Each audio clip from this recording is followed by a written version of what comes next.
Hey guys, so today what we're going to be doing is we're going to be just looking at using Google Sheets to graph and make a line graph for your conclusions. So first thing we want to do is we get to Google and we go to Google Sheets here and get a blank document here. And first thing I want to do is I'm just going to kind of show you in regards to the graph. The A column is going to be our x-axis. And the B column is going to be our y-axis. Now, depending on whatever unit we have, this is where we are going to put them. Now, the x-axis is always in a line graph, is your independent variable, the one you change, and the y-axis is the dependent variable, the one that depends on the independent variable. So let's do just an nice easy graph. Independent variable, if we ever, we're going to make a distance versus time graph, and the time, if we use time as a variable, it is always going to be your independent. So we're going to have time here as the independent, and the dependent is going to be our distance, and let's just use a basic common unit, which is meters. So I'm just going to make up some data here. So 4, 5, 6, 7, 8, 9, 10 seconds total, and the distance, just do even 6, 8. Say like a car is driving, and we're measuring that. 8, 10.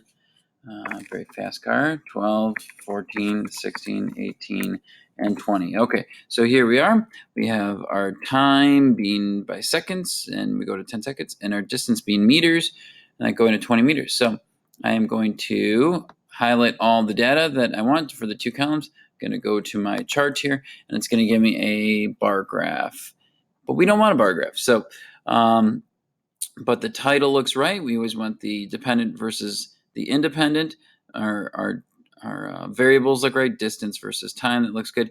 Except we don't want a bar graph. We want a line graph. So we're going to go to Customize, and we're going to go to Chart Style, and we're going to go to Chart Axes. I'm sorry. We're going to go to Data here.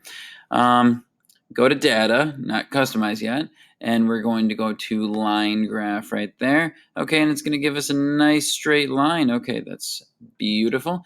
And it shows row 1 as headers. We have row 1 as headers here. Use column A as labels. We don't need that technically, but if you wanted to do that, you can just leave them checked. Because we highlighted it, it just made it from what we highlighted.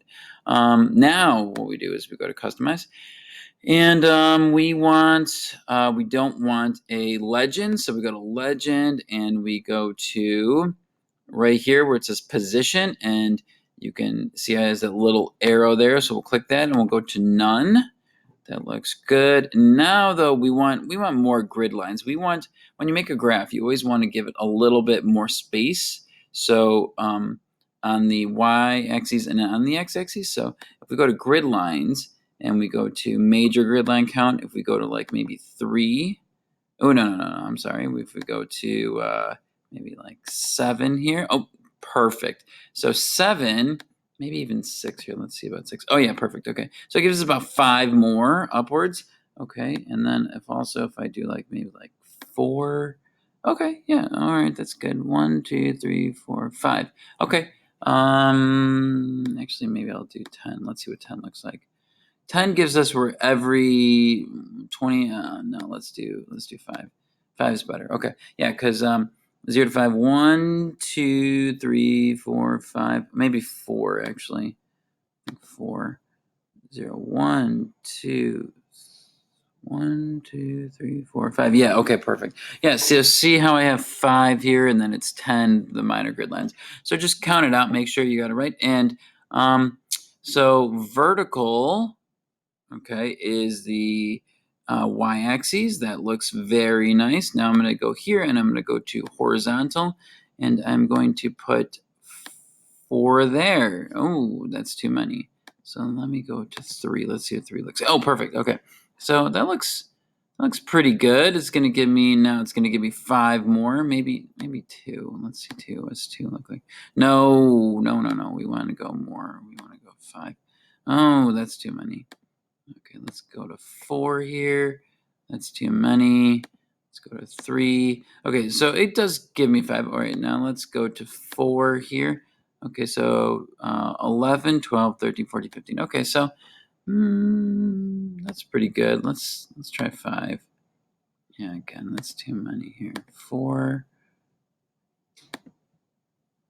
3. Let's try 1. No. 2. I think 3 is the best. 3. There we go, because it gives us 5. Okay. All right, so that's pretty good. Now, so it gives us 5 up and 5 across.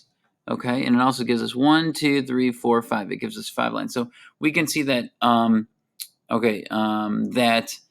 based on the graph, it's going to be a straight line. And if we increased it a little bit more, it possibly could be at 10, could be at 12, and 25. So we're just gives us more space and more room to see how the data would project.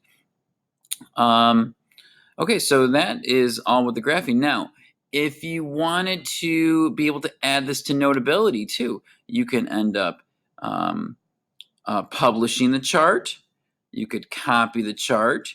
You could, so we can save image. This looks great. Okay, so that makes a little, makes a chart where we can save.